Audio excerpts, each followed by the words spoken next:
Oh, it's so wonderful to see you again. Come in and unwind. Welcome back to the Celestial Café, a podcast for the magical mind. So come, take a seat. Would you like something sweet? A star drop potion for the soul? Maybe an enchanted eclair as a treat? I just baked a batch of warm cookies with a dash of moonlight. I wonder what will happen if you take a little bite. Here is your bewitching beverage. Let each sip melt your worries away. It's time to open your mind. I wonder what magic awaits us today.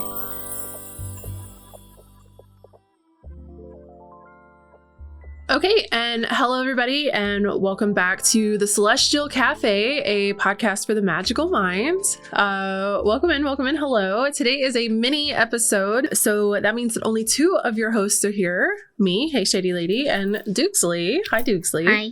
Hello. How are you today? I'm doing well. Ready to and excited to talk about Alice. Hooray. So yeah, we're going to be discussing Alice's adventures in Wonderland today.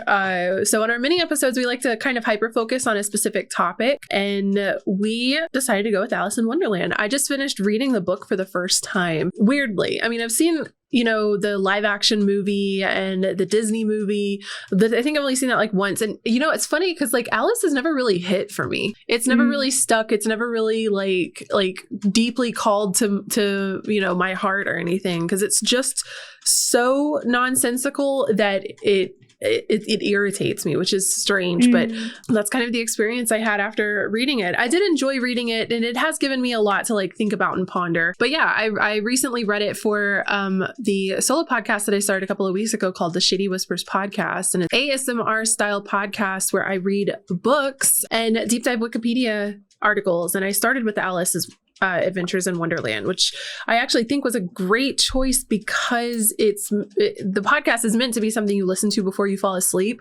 and Alice is so dreamy in nature and so weird that it's really easy to kind of dissociate to while you're listening to it or reading it or consuming it. So it's a really, really great narrative to kind of listen to as to detach from reality and kind of drift into dream world.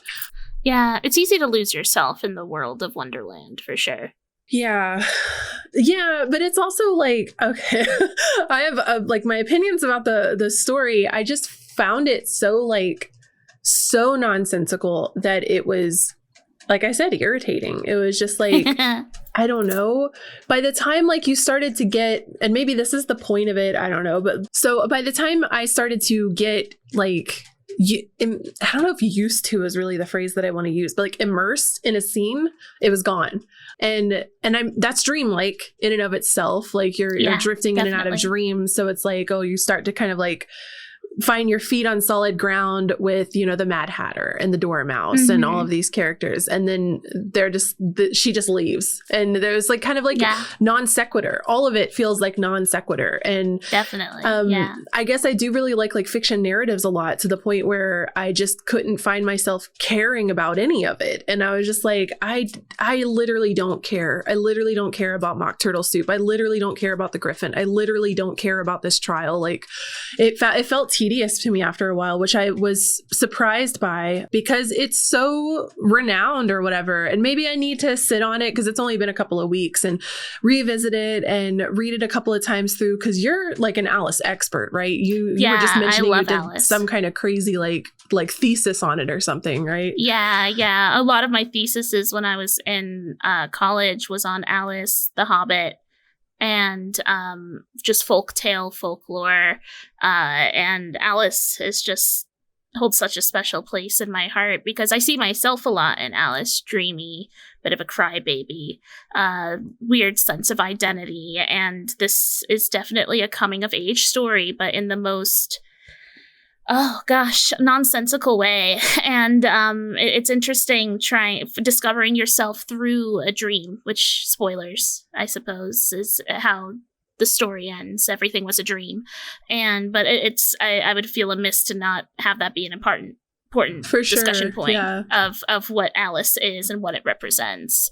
And I love Alice. Alice is a comfort zone for me. I think that the story is nonsense, but at the time, this was written during like Victorian ages. This was such a breakthrough novel that created such a stage for things to have such how do I even want to say this, like no meaning at all, yet holding a lot of it's very satirical. I believe. I was going to say, well. In some ways, it feels like it was like a reaction to the norm, and Yes. it kind of like subverting all expectations. Like one of the first things to just kind of like throw it on its head. So like calling it a satire is interesting, but I feel like it was really intentional though. I feel like this was definitely like Lewis Carroll, the author, is clearly very practiced in occult symbolism, or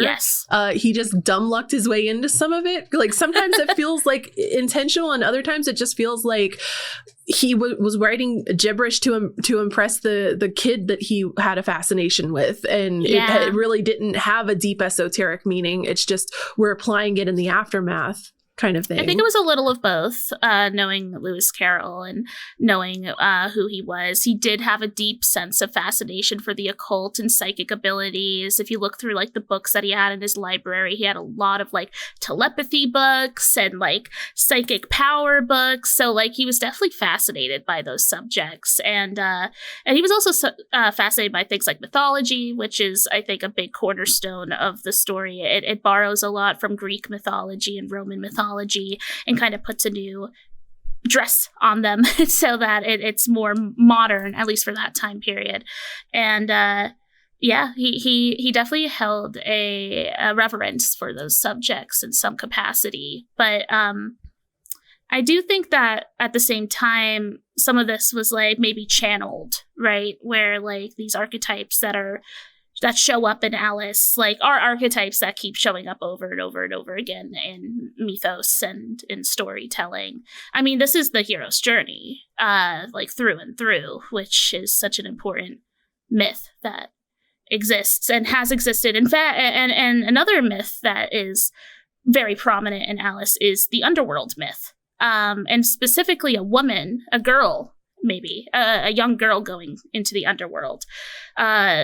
Older than Gilgamesh, the first ever myth was a Babylonian myth with Inanna, and it's all about a woman going down into the underworld, going through trials and tribulations, and coming back out with knowledge, with wisdom, and a sense of completion. And it's funny to see that sort of embedded with the hero's journey, because I don't know, it's my belief that like things like mythos, it's the reason why it keeps coming up over and over and over again. It resonates deeply within our superconscious or subconscious over and over and over again through all spans of time without the cultures communicating amongst each other, right? And it's the similarities of myth. It reminds humanity what we all share, this desire to go on an adventure, become victorious in crisis, and then return home, changed, transformed, evolved, right? But I think another very popular woman going, once again, no, not woman, girl, it's very specifically young girls going down into the underworld, is Persephone. And I think that this might be another reason why I relate so heavily to Alice, and maybe you don't, but I work with Persephone. She's one of the two deities that I regularly work with, alongside with Aphrodite. And sort of being able to make that connection of, and I mean, the beginning of the stories are so similar to Persephone. It begins with her hanging out with her sister, who's also her mother, because Greek, Demeter, and idly daydreaming, picking flowers in a field, when all of a sudden a chasm opens up below Persephone, and she falls endlessly through a hole, ends up in the underworld, goes through trials and tribulations, and then eventually comes out on the other side, comes back up to Earth with her sister, mother, once again. Similarly with Alice, it begins with Alice in a field, idly daydreaming with her sister around, her motherly sister, kind of hanging out with her. all of a sudden, well, in Alice's case, she went to go take a nap under a tree, and all of a sudden she sees this white rabbit run in front of her. She goes and she follows them and goes down a hole, and a never-ending hole, just like Persephone. And also going back to what you said earlier about Lewis Carroll maybe having occult knowledge, I think that something that's really important to think about is way back then, a long time ago, and a really important part for young women who were a part of mystery schools and who were training to be priestesses. They would be dressed in all white, wearing wreaths of flower upon their head. They would enter a temple, which would go underground, and they would stay there, gain knowledge underground, and then they would then ascend and be celebrated by her priestess circle, being like, woohoo, like you've learned the secrets of the universe. It's like a rite of passage for a lot of young women during this time period that are seeking enlightenment, knowledge, healing powers. And something that Lewis Carroll did for the real life Alice, which is important to mention that this is based off of his fascination with a real young girl named Alice Little. He had her dressed up in a white robe with a flower crown and did a photo shoot with her in that outfit. So I do think that there was a bit of knowledge of a cult there. And even in some of his poetry in the book, he mentions the pilgrims going below and regaining knowledge. And pilgrims were the phrasing that was used back in the day to discuss these young ladies that would go on to be priestesses and do this rite of passage. I always thought that was interesting. And other than that, like, I think that Persephone, are you familiar with Persephone and like what she like embodies? And yeah, she's sort of a rebirth, and she has to do with spring and the changing over of seasons, going down to with death. I know that there's usually big romance arcs that go with her and death when people are romanticizing these myths and stuff. But yeah, it's I want to say it's like melancholy, but it's also like it's like a butterfly. It's a necessary transformation, and it's also like kind of a sacrifice too. Exactly. Yeah, it's and I think that's how a lot of old priestesses that used to go to these mystery schools would see it as well, as sort of a deep stillness where you sort of release parts of yourself, and then you come back more centered, more meditative, more filled with knowledge and wisdom, and because that's what the silent begets, right? I don't know. It just doesn't go past me, like the Alice and Persephone intertwining that occurs, and I think that brings such a deeper depth to what Alice goes through. So because it isn't nonsense, but I do think that Alice learns things and comes out of the dream with new and deeper knowledge. Like one of the parts that stands out to me, there's a couple of parts that stand out to me, but I think of when she's having the conversation with the caterpillar and he asks her, "Who are you?" and it just fully stumps her. And I'm also, I guess there's like a lot. I'm critical about everything that I read, so I think that give it a grain of salt when I'm coming and criticizing stuff, because it's not that I didn't like it. I just thought that it wasn't as good as that it was going to be. I don't know. And maybe I need time, like I said, maybe I need time to sit on it and process it. And maybe it was so simplified. Maybe I was expecting something more grand. It was like over in like a second, and the scenes lasted like five seconds. So I didn't feel like it was expanded as much as it could have been. But I guess the simplicity is where the longevity of it comes from, because there's a lot that you can project and apply into it. But definitely. There's another scene where she's tumbling down, and it might be after that. It might be when she's already landed and she's in the room with the tables and trying to figure out how to get in through the door, that she's trying to figure out who she is. It's before the caterpillar, because she's not quite pondering that question, but I know she's thinking to herself, like, well, maybe I'm this little girl that I remember who was really dumb and didn't know her lessons because I'm getting everything wrong right now. So maybe I'm her. But if I'm her, then I don't want to be her. So I'm just not going to be her. And she starts like trying to compare herself to all of these other like school children, I guess, that she knew, and trying to figure out where so she's kind of like diving and morphing through identity there and trying to understand her identity in relation to her surroundings and in relation to other children that she's interacted with. And there's a specific line where she's like, I'm not going to come back up unless I like who I am. And I thought that was like a pretty profound line. But also, like, bitch, you don't have any choice. You got to come up whether you like yourself or you are or not. Like, exactly, right. And I think that's such like I think that's the core of Alice. Is it's an identity crisis that she's going through. And I think that one of the big tells throughout the story is that she's very attached to her physical self. And so when she's growing tall and small and big and small and big and small again, and she is just so baffled, she cannot even begin to comprehend what that all means. And I think that a big lesson of the story is like releasing yourself from that physical tether, releasing yourself from what you believe is your truth, and just simply being open to growing big and small again. It's interesting because her confidence changes depending on her size.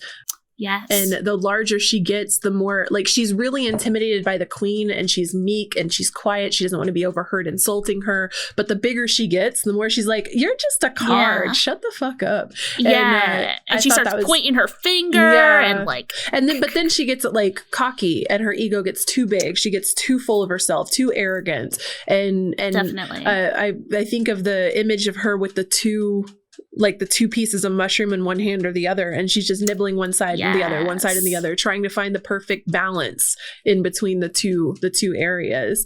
And she's also adjusting that based on what scene she's in and what type of people are around her. She's adjusting her modesty versus arrogance, and there's probably other ways to interpret it too besides just modesty and arrogance. That's just the best way I can put it in layman's terms as far as like ego, the display of ego, I guess.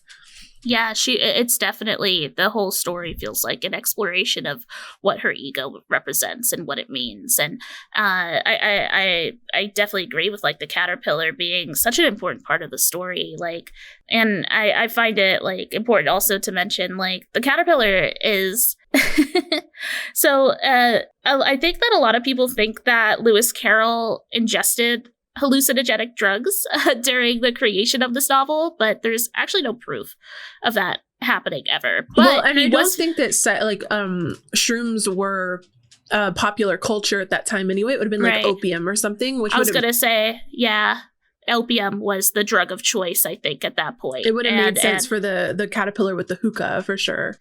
Yes, exactly. And that is pretty much like soft confirmed. That's what the caterpillar was ingesting, was opium. And he was like directly inspired by someone named like Thomas de Quincey, who wrote a 14-volume book called The Confessions of an English Opium Eater. And this like fucking fascinated. Yeah, literally. I'm curious, I'm not gonna lie. and this fascinated Lewis Carroll. And to the point where like he went on like a retreat and all he brought was Shakespeare and all 14 volumes. And he just totally lost himself in it. Here's what I think of Lewis Carroll. This man doesn't know how to experience on his own, and he has to live vicariously through everyone else around him. Because I feel like a lot of the story that my opinion, with Alice was milked out of that little girl, Alice. I think that he probably spent tons of time just asking her, like interviewing and analyzing and writing everything down that she was saying. And she thinks about this, but then she connects it to this thought, but then she connects it to this thought, just studying the way her mind works. And then applying that to and then you're telling me he's reading these 14 volumes of this guy. Wonder if he never did opium before, but he just had like a fascination with how it felt, how you experience, what you see the world as. And I can relate to that fully, like wanting to experience experience things without actually experiencing them. So Gemini. Yeah, true. Is he a Gemini? What's his sign? I actually don't know. I'll look it up. Yeah, okay, you go for it. Yeah. I'm very curious now that we said that out loud. Aquarius. Oh, okay. January 27th. So it's Aquarius, right? Yeah. That checks out too, just as much, right? Just like deeply fascinated with the human experience on all levels. And well, we apparently have a birth time too. Really? That's I guess I wouldn't be surprised from someone like him, but True. Looks like a rising Sagittarius. Nothing in Gemini. It's on the whatever you call the opposite of the rising, the descendant sign. Okay. Yeah. He's a Sagittarius stellium with Venus, Mars, and the Moon in Sagittarius. Well, Mercury that checks out too. Mercury, Capricorn, and then Sun, Jupiter, both in Aquarius. Wow. Okay. Ooh. Yeah, he's very like centered in the Sagittarius, Capricorn, Aquarius area. Most of his are there. Yeah, and to me that even just sounds like someone like the pursuit of knowledge in general. Knowledge for sure. Yeah, it's on that Gemini Sagittarius axis. All of that Capricorn energy too would make me feel like he's less likely to take risks with some of these things, and he would be more of a like a student or a disciple studying others and observing others. The Sagittarius might make him a risk taker, but he doesn't seem like it to me. Just from like what I'm understanding about him right now, he seems like he likes to observe others and apply that to his knowledge base. Yes, very opinionated man, had very strong convictions about like certain views. Like I said, this is a very satirical book, and he's constantly throwing punches at various government officials, at various conservatives, at various the Boston Tea Party, of course, with the Mad Hatter's Tea Party. There's a lot of. It definitely felt like a mockery of like court. Like court of law and trials and juries and just of the monarchy in general, because the king and the queen were kind of ridiculous characters. Yes, he was very loudly against the monarchy. And the Duchess, like when I was trying to kind of like analyze and understand all the symbols and apply them towards like how they lined up with psyches and stuff, the Duchess kept coming up with just like basic hypocrisy. And do one thing in public, but not really believe that. And it like she didn't like Alice, but then when being friends with Alice was going to get the queen to not kill her, all of a sudden she loves Alice and she's besties with her. Right. And that's like the higher. She's not like royalty, but she's in that. There's a word I'm looking for that I can't think of, but a hierarchy. The nobility class, like that whole class. It's funny you say that because that's the etymology of Alice's name is nobility. Yeah. So and that doesn't go past me either. Like just I feel like there's so many like little connections throughout the whole book, and even through the Looking Glass, which we won't be really talking about today, but it expands there too. And through the Looking Glass, that's where the Jabberwocky poem is, and the Jabberwocky poem is supposed to be loaded with coded language, like Definitely. letters that correspond with numbers that correspond back to letters, and I know that from what I was reading, Lewis Carroll was really fascinated with like the Hebrew. There's a word again. I'm having trouble with words today. Kabbalah. Kabbalah, yes, but it's a specific word for when letters are symbols for numbers that symbolize something else. It's a specific, like it's a coded language that's done like that, and a lot of people will decode they'll decode the Bible in this way, like every seventh word, every seventh letter of this, like when you start to kind of attach numerology. But I've read that the reason that a lot of it feels so nonsensical is because he was trying to like shoehorn letters into specific positions for the coded language of the whole thing.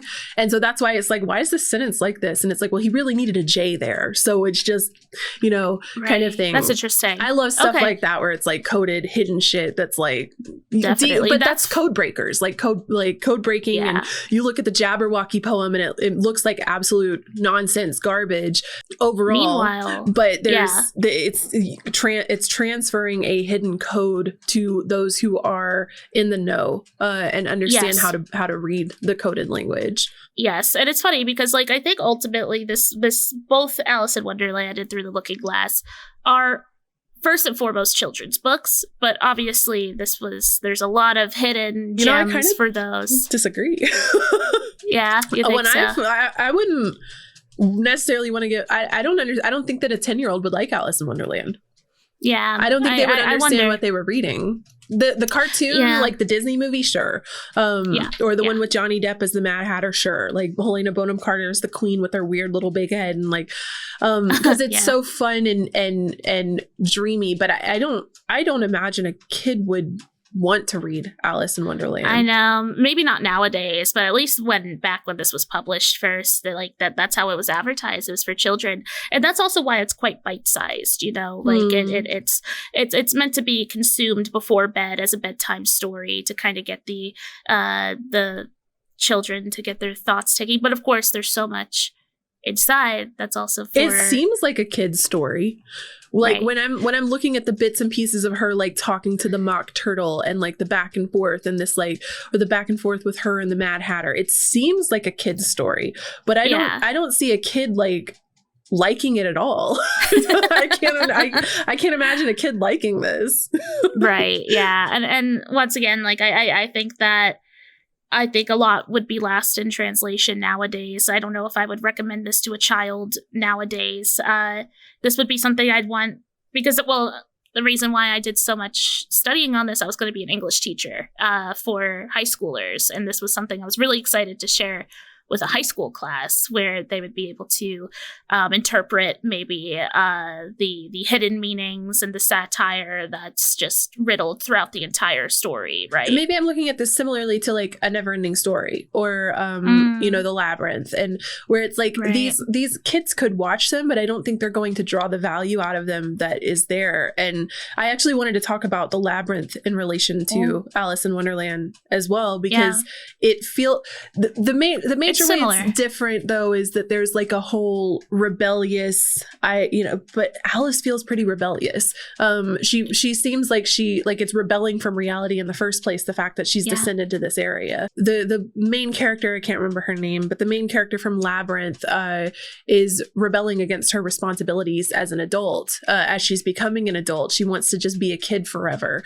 And I've done a whole deep dive personally just into the symbolism of the Labyrinth, where her room is loaded with plushies and stuffed animals and a childhood she never got to have, the childhood she wanted, and so she's loathful of this baby because it's getting what she wants, which is the childhood. And Sarah, by the way, Sarah, thank you. There's a whole like subtext in the Labyrinth that doesn't exist in Alice at all, because she's seemingly has like a very good relationship with her sister. Like she wakes up from her dream with her head still in her sister's lap and lovingly tells her the dream, and the sister is very receptive and supportive of Alice's dreaminess, but then also ushers Alice back to reality. Like, okay, time for you to go do your responsibilities now. Yeah, it's always a bittersweet ending to me. It was sort so of like, abrupt. oh, you can't stay there. And it also like it wasn't just abrupt, but it's like within 2 pages, it's like she wakes up and then she grows up and she has her own children and blah blah blah blah blah. And I'm like, wait a second, it's weird. Hold on, what? We're literally just in this girl's fever dream, and then she grows up and dies and move on. Yeah, there's other people in the world. Like it was so, and again, that's where the abrupt nonsensicalness. I was just like I found myself frustrated reading it. Like just like, oh, I guess we're done here. And I was ready to like sort of like get comfy with the Mad Hatter's tea party. I was ready to sort of get to know the caterpillar better, and nope, it's all over. And I agree. I think that it is very reminiscent just of a dream of all of a sudden you're spirited away to the next setting, to the next storyline, to the next plot line. And I do think that Lewis Carroll just really enjoyed that feeling of fleeting information, and sort of we're here talking about it in a way where it's like he only gave us so much per section. It was absolutely, I don't know the word that I'm like, culture shocking. It rippled, and it continues to ripple through us, pop culture, our understanding to this day, and it's been almost 150 years. It has been 150 years. I'm sorry, 1865. It's been 150 years since he wrote this. So it's still continuing to have this massive impact. And I mean, the phrase down the rabbit hole and follow the white rabbit originated from this. And maybe he pulled this. I don't know. I haven't dug into that. Maybe he's pulled the inspiration for those phrases from other like occult things that I'm not aware of. I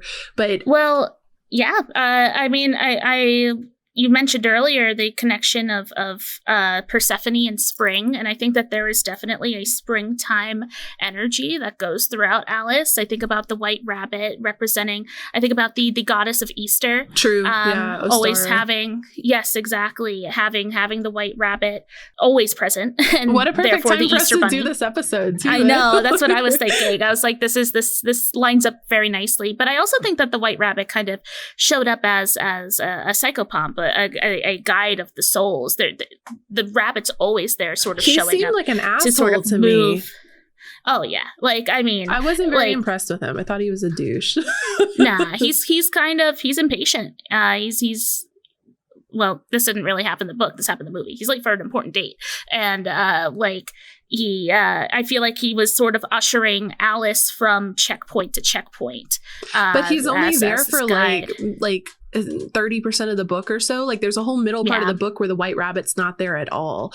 And she follows him down, and he also, I guess, kind of accidentally protects her at the end. It feels like it doesn't feel like it's on purpose. Definitely. And he doesn't really want to be seen with her or want anything to do with her. She's just kind of attached herself to him. No. Like I think that he was in the right place at the right time oftentimes, and just sort of ushered her along through her journey at his dismay. But he was means to an end, and I think that he was there to sort of represent I think about like characters like Karen, who on the river Styx, he's the one that like controls the ferry in the underworld, right? And so he's kind of like, okay, Alice, like let's get to this, the next lesson, the next trial and tribulation, without saying that out loud. I also think about like how rabbits and are often messengers for fae, and sort of like connecting that piece too. That's a little looser, but like I think that it's important to think about Alice with fae in mind. This feels very Spirited Away, where I don't know, she's brought into this supernatural world with a bunch of tricksters and speaking in riddles, and I think the word trickster is definitely important when talking about Alice in Wonderland, because so much of the characters are just like the Cheshire Cat. We haven't even mentioned at all yet. Oh yeah. Is full. I saw something that was kind of like analyzing the Cheshire Cat as the subconscious mind, and I don't know that I really liked that. It didn't really like hit for me. Okay. I don't know exactly why, but he didn't quite seem subconscious to me. But I don't think so either. I like the flicker of his existence where you can just but it's, I don't know. It doesn't feel right. I always coined the Cheshire Cat almost like a sphinx, a riddle giver. Once again, I feel like there's just like so many gates that Alice has to open, and there's like so many things that, if anything, I'd say that all of Wonderland is the subconscious, is like all different forms of it, and it would be unfair to only give that title to the Cheshire Cat. I think that every being that shows up in Wonderland is an extension of her identity and how she channels it. The main, like I was saying, the queen is ego, like the front facing ego, and that makes sense to me because like in the croquet game at the end, she has to win, and all of the other characters manipulate the situation so that the queen does win.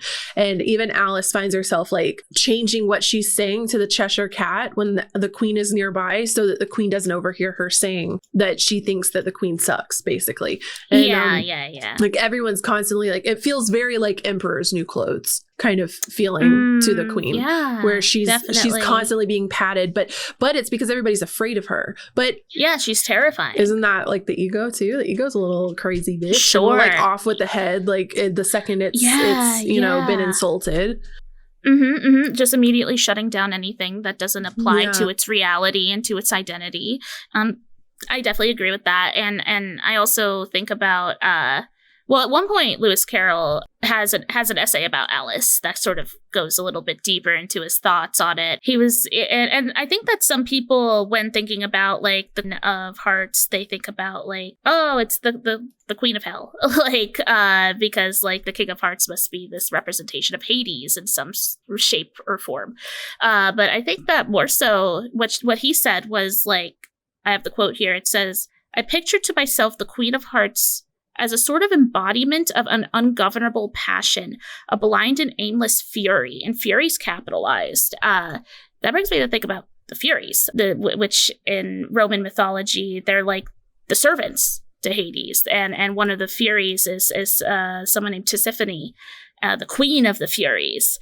And these are like insane women that would just like inflict madness upon convicted murderers and perjurers and like just these evil individuals. And I feel like the Queen of Hearts is just so vengeful and hateful and angry. And I think that it's this representation of just like this pure, unadulterated. Yeah. Like just like, and everyone just goes, because she's terrifying. And then the second her back's turned, the king is like, nah, you don't have to kill any of them. Don't worry about it. Yeah, exactly. But like, then he's also like, honey, come over here and do all my bidding for me, please. Like, kill. Like the king is also like very emasculated, which is interesting. Yeah, and I do think that there's like a bit of like girl power throughout the book, which is interesting because this is written by a man.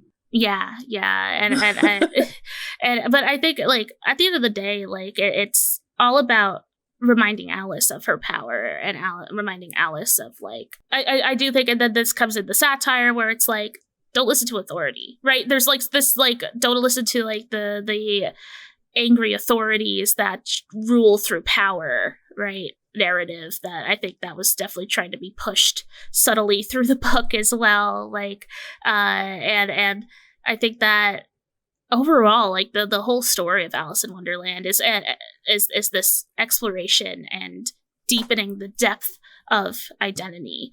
And you mentioned earlier, like the caterpillar being like, who are you?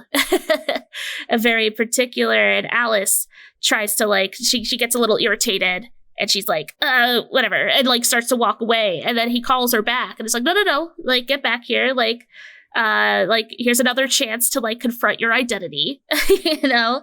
And then like he keeps asking her, who are you? And she's like, I don't know. And he says something like keep your temper, you know? And like, that's such a thoughtful phrase too. Like just this belief that like, you know, when we calm our emotions, our truth comes out, a more thoughtful way of speaking and living comes out, a meditative calm perhaps sort of follows. The caterpillar himself, I can't remember if it's the caterpillar or the Cheshire Cat, but it's one of those two characters because it's right at that moment where she comments something like, I've never met a more contradictory like or contrarian like person in my life or character in my life. Like everything that I say they disagree with. And I want to say it was the caterpillar where she's like, well, I want to go that way. And he's like, well, who would want to go that way? Like he's very like, and the way that I kind of like looking at it is it's this constant challenging and like, do you really think that? Do you really want to do that? Like it's double checking, and it's a part of the subconscious mind coming in and being like, do you mean that? Do you actually want to do that? Or are you sure? Are you sure about that? And I feel like I do that. I feel like the more like, for lack of a better term, woke I become, the more checking myself I do before I do anything. And I was just seeing like a series of tweets the other day that was like, man, I wish I miss the days that I was like unhinged and unwell because I just got to do whatever the fuck I wanted. But now that I'm more in tune with myself and in tune with my morals and my ethos, I find myself checking myself. I find myself stopping myself and pausing and not diving headfirst into things. And I found that so relatable. And I think that that's such a core part of Alice's journey, is this constant learning how to check herself before she wrecks herself. It's the keep your temper. It's the stay Another calm. thing I noticed about Alice is that she makes everything about herself, as most children do.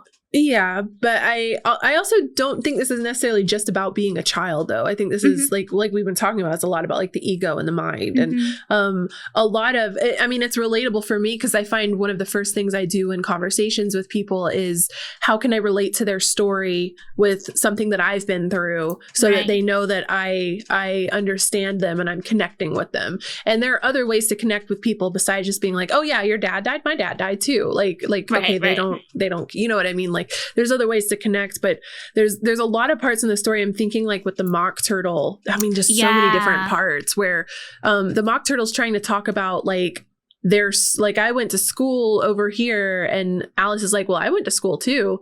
And then the mock turtle's like, okay. Well, did your school have this? But then the mock turtle, I feel like was probably lying about the lessons they took to just one up Alice. But that's because Alice was basically trying to one up the turtle. It was a mirror, too.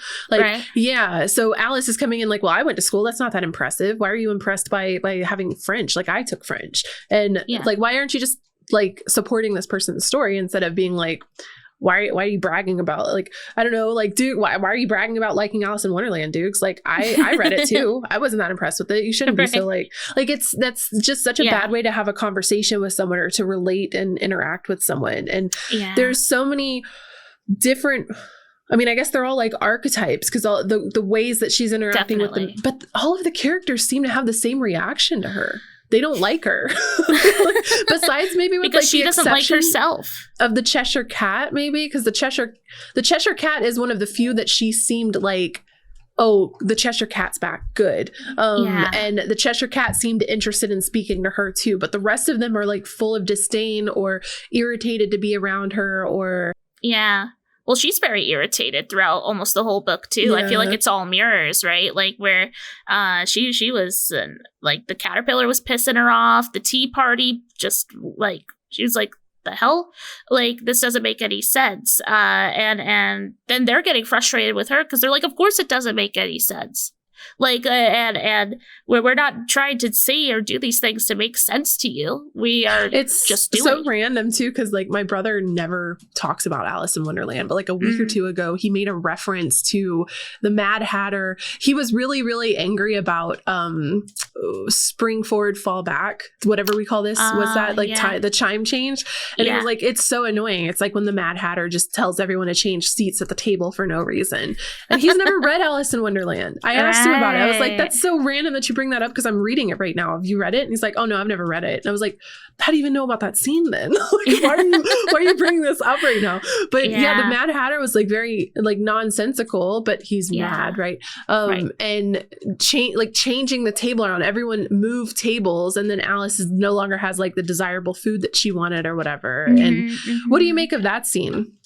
Oh, I don't know. Like, I think that when I think about the tea party, I think about like it's such like a Dionysus feel where it's like so exuberant, it's crazy and, drunk. Like, and I think about like, even like the dormouse sort of being this almost like drunkard that's like laying over himself, like muttering things to himself. Oh, and, interesting. like, I didn't think of him as a drunkard. Like just sort of like they like shake him awake. They're like, tell the stories. Like, okay, like and just it's just madness. I think that it's just such a mad, and it's funny because like they even offer Alice wine. They're like, you want some wine? She's like, I'm not old enough. They're like, that's fine. We don't have wine anyway.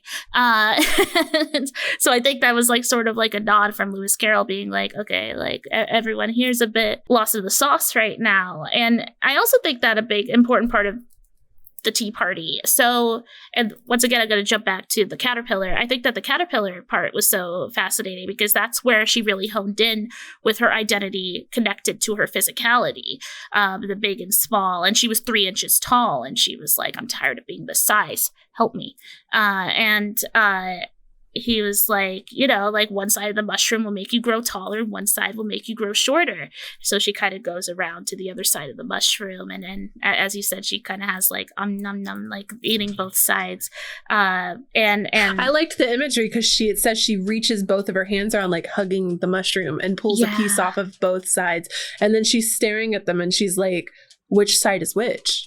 Like, and I that whole scene I thought was like, I don't know, such a fun visual and feeling. And like, and to me, that whole scene was like she regained control of her physicality, but I think that's also her realizing, oh, my identity's attached to this. And then she goes to the tea party, and there's like a whole back and forth about time. And I think that now, so she kind of gained control of her physical sense. Now she's gaining control of her sense of time and what that means. Yeah, because I think that his clock was stuck on a specific time. Yeah. And like, it's like, what day of the month is it? He says, and he's like looking at his pocket watch and like putting it to his ear. And Alice is like, like, oh, it's the 4th.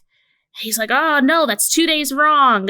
You know, and it's like, and he was like really frustrated because his watch only tells like either the month, I think, or the year or something. And she's like, why is it only, you know, there was a whole back and forth, and he's like, well, why would you want something that shows you something that changes so quickly? Like, she's like, well, why would you have something that just says the year on it? Because it takes so long to change. Like, you don't need the year put on your watch. And it's a whole conversation about time. And he said something very particular, which is, if you knew time as well as I do, you wouldn't talk about wasting it. It's him. And I always like that line because it makes me think of Saturn. It makes me think of Kronos. It makes me think of the god of time. It makes me think of how ultimately this is like this is my connection, the connection. I had to like, read that line like 3 or 4 times before I understood it, because he's like, it's him. And I was like, who? What are you talking about? But wasting it. I'm wasting time, wasting it. And he's saying to you to change that pronoun to him. And time is an entity, not just an object, basically. It took me a couple of times of reading that line. And that's the other thing that makes me like look at Alice and be like, I bet there's like 98% of this that flew right over my fucking head, because that line really like took me a second to digest and understand. There's so many layers to this book, and I think that some are more subtle than others, and I think that there's just like, even me making the connection to time to Saturn, who knows if Lewis Carroll like had that in mind, right? Maybe not Saturn, but certainly an entity. A physical source of power, a physical source of well, and this makes me think about, I don't know which, where it comes from, but there's 2 different gods of time. You might know what I'm talking about already. Kronos and someone else. Someone else. One is like, okay, so there are 2 Greek words for time. One is Chronos, which is the kind of time that is measured in days, hours, minutes, and seconds. And this is the kind of time we're used to keeping in our lives as we adhere to busy schedules. And the second word for time is Kairos. So Chronos versus Kairos. And Kairos signifies a period or a season, a moment of indeterminate time in which an event or of significance happens. And I think that Einstein has, like, I don't know if it's relativity or whatever, but Einstein kind of talks about this a little bit too, where maybe it's not, maybe it's just one of these memes I saw on the internet and I thought it was an Einstein quote, but it's not, because there's a billion Einstein quotes like that apparently. But where, like, imagine when you're having to take a test in high school and it's an hour long and you don't know the answers to it, and you're just sitting here watching the clock, and that hour feels like it takes a week, as compared to an hour on a first date with someone that you're really excited, and that just flies by. It's over in like 2 seconds. Kairos is that type of time. It's this indeterminate, like, you say it's an hour, but that hour is different depending on the subjective experience of that moment, versus Chronos, which is just measurable and scientific, basically. Right. And I do think that dance is very real throughout the entirety of Alice in Wonderland. Like, it's just like a dream. How much time has passed? How does it feel? How long does it feel? I feel like she talks about how long she feels like she's been there, and which is also, I think, worth mentioning, a side effect of opium. Feeling like you've lived 50, 100 years in an hour, or any psychedelic, really. Do you remember when you were reading about that, did he read those books before or after he wrote Alice in Wonderland? Before. Damn. Okay. Yeah. This was definitely inspired in some way, shape, or form, for sure. And From also, it's worth mentioning. And also, Lewis Carroll was also a well-known mathematician, and that's more focused on in the second book with the chess game. Alice being the pawn and sort of the math of chess.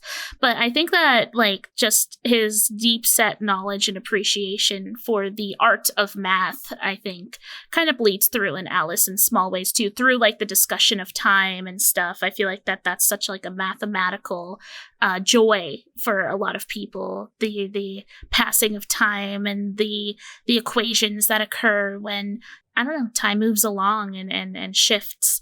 So I could definitely see so much of Lewis Carroll's hobbies coming through in Alice, and he poured a lot of himself and a lot of his feelings and a lot of his opinions throughout the entire book and the sequel. Will you find yourself reading through the Looking Glass? Yeah, and I will probably do a proper esoteric study of Alice at some point. I think I was expecting something different, and I hadn't read Lewis Carroll before. I think I might have read The Jabberwocky in high school but I didn't care about anything I was reading in high school, so I didn't mindfully read it. And I probably just copied the homework the next day. But sure. I will probably do a proper, because while I was kind of like digging around trying to understand, my first knee jerk is always to apply things to the psyche and like ego, subconscious, all of this kind of the shadow, all of that kind of stuff. I love psychology and applying things to psychology. So my knee jerk reaction when reading Alice was to kind of interpret it in a psychological manner and kind of pick up on the archetypes and stuff too, to see how I could, how does this relate to my understanding of tarot and psychology in general. My dream interpretations mean shit when you're looking at Alice in Wonderland, because that's the thing is like, you look at this and it's like you wake up from a dream like this, and what the hell is what does the Mad Hatter represent? I was at this weird tea party and the guy was like made me change seats, and there was a sleepy mouse, and like you wake up and you're like, you know what, I'm not even gonna write that down because it was so dumb, like it's just so nonsensical. And maybe that's also why I connected so much with Alice. I feel like I have these dreams so often, these seemingly nonsensical like happenstances. Now last night my dream was I needed to be smuggled out of the country, and Keanu Reeves was doing it. So like he was like the action hero that was smuggling me out of the country and getting me on airplanes and stuff and faking the passport. I don't have dreams like this. Like I have very mundane, but that just because they're mundane doesn't mean that there's not some kind of like profound symbolism in or something. But I don't dream about like abstract stuff. And Alice feels so abstract that it's almost like unrelatably bizarre. Yeah. And I guess for me, this is just like another night in my bed. Like I'm having tea parties with Pokemon and like dancing upside down on ceilings. And this is definitely a comfort zone for me, as weird as that sounds. And I think that it doesn't sound weird. It makes sense too, because like I think that Alice is also like a fun space to exist in, because anything is possible, it feels like. Yeah, definitely. And it's funny the types of walls and restrictions that are put up throughout the story. Like you can't have too much fun, or else like the Queen of Hearts is gonna get you, like, and it's sort of the overwhelming fear of and of course there's the narrative of like the adults are all loud or meek. They either have a lot of voraciousness and anger, or they just sit there and they nod their heads and go like, yes ma'am, yes ma'am. And it's like, I mean, that's just such the mind of a child, right? Seeing adults as these commandeering, demanding figures, or just another cog in the wheel. It's interesting to me that Lewis Carroll wanted to consult and analyze and dissect the mind of a child, and consult, analyze, and dissect the mind of an opiate deep diver. Yeah. Because I will say that in my experience of being in like psychedelic spaces, it is kind of childlike. You lose touch of irrationality, which I think is missing in Alice. And that's the other thing is, like, we talked about this a bit in the dream episode from last week, which if y'all are liking this conversation, y'all should probably check out our dream episode too. There's a lot of similarities in the topics that we're kind of touching on here, but definitely. It's oh no, I forgot the word that I just had, but the lack of rationality in these spaces, because from what I understand of the way psychedelics play in like the brain is the two hemispheres of the brain stop communicating with each other in the way that we understand them to, or we expect them to, and that we've evolved to exist with them doing. And when the creative, artsy, fluid, colorful side of the brain is no longer communicating with that math, logistic 1 + 1 = 2 side of the brain, nothing makes sense. And the Mad Hatter is handing you a teacup, and there's a caterpillar that's helping you eat mushrooms to change your body size and stuff. Like it starts to feel more nonsensical. So, and I think that that's interesting that the unhardened mind of a child is the same space that I don't know, is the brain, like, there's so much to look into, like, for me with my little science brain coming in here, like what happens to the mind of a child, like when it hits puberty, what is it like pre-puberty that makes the mind of a child so bizarre, dreamy, lack of rationality, malleable, and because children are supposed to be more likely to see ghosts, they're more able to have psychic phenomena, experiences, telepathic communication, like they're supposed to be more in line and more closer to that veil and able to cross back and forth between that veil. Then it seems like it lines up with puberty, which is very, very strange to me. Right. And that goes kind of back to like the priestesses going underground. They're coming of age and sort of then being ushered into a new sense of wisdom through this nonsensicalness, through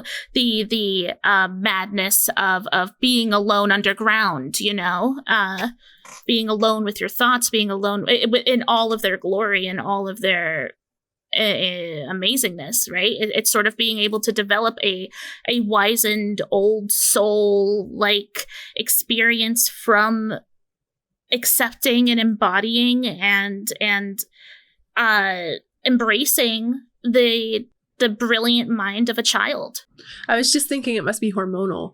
And I bet it has something to do with the adrenal gland, pineal gland, and like the way that hormones start to be released after you hit puberty, and the way that might change one of the glands in the brain that would, because like the pineal gland is supposed to let you have more third eye, blah, blah, blah kind of thing. Right. So maybe it's something to do with that. I don't know. So many spots that Alice could take us. There's so many rabbit holes that can spawn out of an Alice conversation. Maybe so. And we didn't even touch on, and let us know if you want us to do any further talks about Alice with any of these subgenres. And I will eventually be reading Through the Looking Glass, because I was expecting to run into Tweedledee and Tweedledum, and I never, they don't show up in the first Alice book. So I'm definitely gonna dig into that too. And is that the only other book that Lewis Carroll wrote in the Alice series? It's just those two? Yep, and they're 6 years apart from him writing it, which I think is worth mentioning. So, he's gotten a bit older, and it was because of the booming success of Alice. And I was going to say, I bet there's like his sassy writers edition in there to the I bet he got a lot of criticism on the book, and I bet he goes in on the critics in the writing of Through the Looking Glass. Definitely. And he has a lot more shit to be mad about in Through the Looking Glass. He gets real that's his true political commentary is Through the Looking Glass, and it's really interesting. There's a lot of I'm not going to spoil too much, but like he gets into like Humpty Dumpty and stuff, so it's an interesting. I was going to say, I thought I remembered Humpty Dumpty was in this too, and he didn't show up in the first one either. So yeah, no, it's this is a fascinating little imagination world that I feel very blessed to have been able to ingest and appreciate. I think that even for there's something for everyone in Alice, I think. And I think that's the beauty of it. Everyone would walk away with something different, and I think that unless someone was super just closed-minded and sucks to talk to in general, I think that if someone sits down and reads Alice, if you and another person sit down and read Alice, you're going to be able to have a really interesting conversation afterwards. Yeah, everyone's going to retain something different from it. But I think the thing that mostly brings us together with Alice is that it reminds us of the deep and unsettling and big, beautiful imagination of a child. And I think, and that goes back to my first point, that all around the world, children have incredibly vivid and fucked up imaginations. And that's why the story is just so accessible for everyone. kids. Because it is really simple, and it's also a lot of things that are brought up in this are very like, why do I exist? They're very like normal and eventual ponderings of any consciousness. Any conscious human being is eventually going to wonder like, why am I here? What happens when I die? Like, not that those are necessarily questions that are addressed, but I think that are tiptoed towards. And it's nice sort of giving that voice to a child, and makes it valid to give a child that narrative, right? Because I think children are just as likely to have those thoughts and feelings as adults do. For sure. And they're going to see it in a completely different lens, which is just as valid, just as cool, maybe even more interesting than the eyes of an adult that have been hardened, jaded. Exactly. And I think that's the beauty of Wonderland, truly. So you have a couple of books that you have that you could maybe recommend to our listeners if they're interested in more deep diving in the esoteric goodness of Alice. I got it right here. This is the big one. This is called Alice's Adventures in Wonderland Decoded by David Day. This guy, David Day, super knowledgeable on Alice lore. Sometimes makes some big claims, but I think that's a part of the joy of Alice, is being able to sort of conjure up ideas of what's happening without maybe solid proof, just because this is a tale as old as time, perhaps, in some way, shape, or form. And I do believe in the channeling of like the super conscious of just this archetype of the underworld, of coming of age, of the hero's journey, all those things.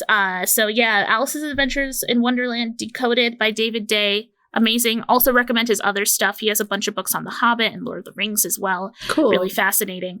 And I also recommend getting an annotated Alice. There's a few out there, and I have I think the 150th year edition, and that's a really solid book. That's a little bit more historical. That talks about the reason why this is being brought up because during this time period when the book was being written in the Victorian ages, blah blah blah blah blah. So, but man, that context could help you from chasing dead end rabbit holes, where it's having the context of what it was like in 1860, culture wise, specifically the area that he was in, might, and there's definitely dated language. The word queer is used a ton. How queer! This is so queer. What a strange and queer place this is. And stupid was also used in a way that felt very weird, queer to me. That felt very I think the Mad Hatter calls her that. One character, it was the Mad Hatter, because he was just they're going back and forth, and he kind of one-ups her on a little bit of an intellectual thing, and he's stupid, and the way that it sounded was like a slur. Exactly. It did not, and I think back in the day, stupid was a medical slur. It was using the word stupid was like calling someone I'm sure y'all can fill in the blank right now with specific words that we don't use. A word that starts with a letter. Yeah. So, but I the way he said it, I was like, hold on, why do I feel like this should be redacted? No, for sure. Different time periods, different ways of storytelling. And it's amazing how well the story is held up in spite of all of that, right? Yeah, and for sure. And indeed, perhaps it is quite queer how often the word is used. And actually, so I read this story very young, and I would use that word, not knowing that it was out of the way that it was used in Alice. And I had to be, that's queer. And I had to be educated on that. I had no idea. Little second grader Doogsley running around calling myself queer, calling my friends queer. I had no idea. Flash forward to now, and that's still relevant and true, though. Yeah. Art imitates life. But the last thing I want to recommend too is that there is an Alice in Wonderland oracle. And I think that this does a lot of justice to, just the esoteric lessons in Alice. And it's by Lucy Cavendish, who's a very popular oracle card. This is the book. So this is the Alice in Wonderland Oracle, the very iconic art style. Yeah, right? I have a tarot deck by her, but it's not Alice. It's like it's called Beautiful Creatures, and it's very like I think my mom has that one. Yeah. So there are like Alice in Wonderland tarot decks. I still haven't found a nice hard hitting tarot deck with Alice yet, but there's tons of oracles. As you can imagine, just from this episode alone, there's so much that you can interpret and just absorb through the wisdom, the childlike wisdom. There's so many places you could go, yeah. And if you haven't ever read Alice in Wonderland, or if you have and you just want to re-adventure into it, I'll leave a link in the blog post with this and up on our social media. But my Shady Whispers, the full book is will be available when this goes up on Monday. Friday, the last episode is going up, so it's like the 24th tomorrow. The last episode of that will be up, and it's 3 chapters per episode, so it's 4 episodes, but it's only a 4-hour listen. It is done like ASMR style, so it's soft spoken. It's not whispered, it's soft spoken, but it's super cozy. It is. I think so. If I do say so myself, but I worked really hard editing it, and I love listening to soft spoken reading. So I've kind of modeled it after other content like that I like. But I will say that I had to sing more than I was expecting to. I was like, I got a fucking shit voice when it comes to singing. But the Mock Turtle has this like giant 2-page long song, and I'm like just making up some melody as I go along because I don't know how it's supposed to sound. That's the spirit. Yes. Yes. But yeah, it's an interesting book, and I definitely have my criticisms of it, but I literally like catch me criticizing everything I love. Let's go. I'll tear Last of Us apart right now. Try me. But I'll also give Pedro Pascal a kiss on the cheek too. So just one. Just one, respectfully. So yeah, do you have any other final thoughts? We went a little over our time, but I feel like really easy to do with this topic. Yeah, no, I think I said everything I wanted to say. Seriously, if you haven't ingested Alice in Wonderland, and listen, the Disney movie's great, but I encourage you all to appreciate it and take it in, and it's au natural form. So if you want to listen to it, I really do recommend Ty's podcast, Shady Whispers. So cozy, so sweet. But it's at HeyShadyLady.com/whispers, by the way. I just realized I didn't say where to find it, but yes, definitely check that out.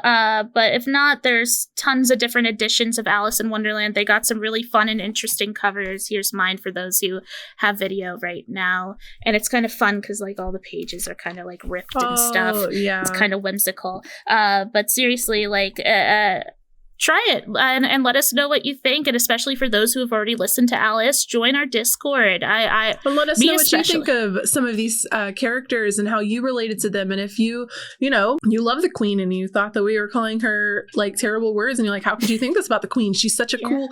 Let us know what you think about the symbols and how you feel about them, and what Alice meant to you when you were growing up and your first experience reading it or watching the movie. We'd love to chat with y'all about that. And, we want to hear it all. If y'all are interested too, let us know. We could do an Alice movie night in the next couple of weeks. We just did Waking Life. By the time this goes up on Monday, we'll have watched Waking Life together. So let us know if you're interested in that. I haven't seen the newer live action one, for example, and I don't. It's been 20 plus years since I watched the animated one, so I wouldn't mind revisiting that as well. But yeah, I like the Disney one. The live action one's fun in its own way, but I remember watching the one with I want to say it was Tim Burton, right? Well, of course it was Johnny Depp and Helena Bonham Carter. True. The self-report, The self-report, I think, okay, we're going to go ahead and wrap up here, though. Okay. If you would like to find out more about Celestial Café, check us out at celestialcafe.org. We've got a whole backlog of episodes now. We're pushing like 20, I think this is episode 25 today. Yes. And super exciting. Our next week is a full moon episode, correct? Yep. So we'll be live streaming that on Thursday, the 30th of March at twitch.tv/HeyShadyLady. And it will be available on podcasting platforms on April 3rd. And that's the full moon in Libra. And we'll be chatting all about that. And join our Discord, hang out with us on social media. And I guess that's it. I hope you'll have a wonderful rest of your week, and we'll see y'all next time at the Celestial Café. Thank you. Bye. Oh Bye, my gosh. Bye.